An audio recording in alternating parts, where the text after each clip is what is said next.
আসসালামু আলাইকুম। আশা করি সবাই ভালো আছেন। আজকে আমরা দলবল নিয়ে চলে যাচ্ছি শ্বশুরবাড়িতে বেড়াতে। শ্বশুরবাড়িতে যাওয়ার জন্য প্রথমে আমরা ঢাকা ইউনিভার্সিটি থেকে মেট্রো রেলে উঠব। আমরা টিকিট কাটার জন্য দাঁড়িয়েছিলাম। এই যে আমাদের টিকিট আমরা পেয়ে গেছি। এরপর আমরা কিছুক্ষণ এখানে দাঁড়িয়ে আড্ডা দিলাম।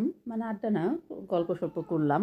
টিকিটটা পাওয়ার জন্য যতটুকু বা আনুষঙ্গিক কাজ করতে যতটুকু টাইম লেগেছে, তারপর আমরা টিকিটটা পাঞ্চ করে উপরে চলে যাচ্ছি ট্রেনে ওঠার জন্য।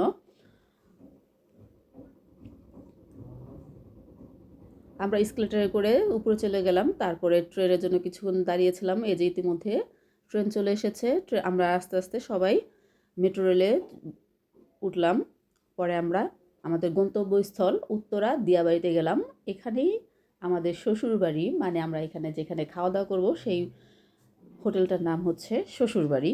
আমাদের ছোট বড় সবার শ্বশুরবাড়ি। ঢুকতেই পাশে একটি চায়ের দোকান ছিল, মালাই চা। তারপরে আমরা গিয়ে বসলাম। আশেপাশে যেসব খাবার দোকানগুলো ছিল সেগুলো আমরা একটু ঘুরে দেখলাম। এখানে ইনস্ট্যান্ট বারবিকিউর ব্যবস্থা আছে। কোরাল, তেলাপিয়া, স্কুইড, কাঁকড়া এসব ওরা বারবিকিউ করে দেয়। আমরা এখন শ্বশুরবাড়িতে যেসব আইটেম ছিল সেগুলো দেখছি। হাঁস, মুরগির মাংস, গরুর মাংসের কালা ভুনা, চুই ঝাল, সব রকমের আইটেম পাওয়া যায়। ছিটরুটি, চালের গুঁড়োর রুটি, তারপরে চাপটি, যে যেটা পছন্দ খেতে পারেন। আমরা প্রায় সবকটা আইটেমই কম বেশি অর্ডার করেছিলাম। গরুর বট ভুনা, তারপর রসুন দিয়ে গরুর মাংস।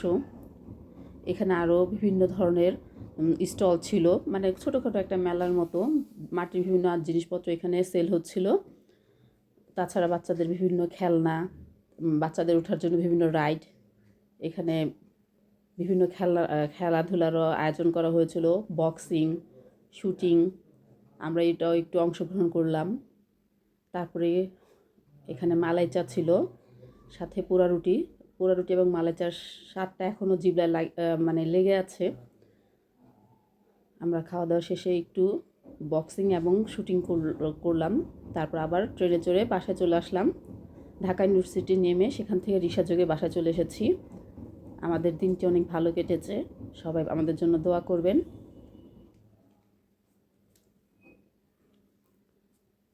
খুব সুন্দর সময় কেটেছে। বাচ্চারা বেশি এনজয় করেছে। খুব সুন্দর পরিবেশ ছিল দিয়াবাড়ির এই প্লেসটা। অল্প সময় হাতে নিয়ে গেছি। সবাই ভালো থাকবেন। আল্লাহ হাফেজ।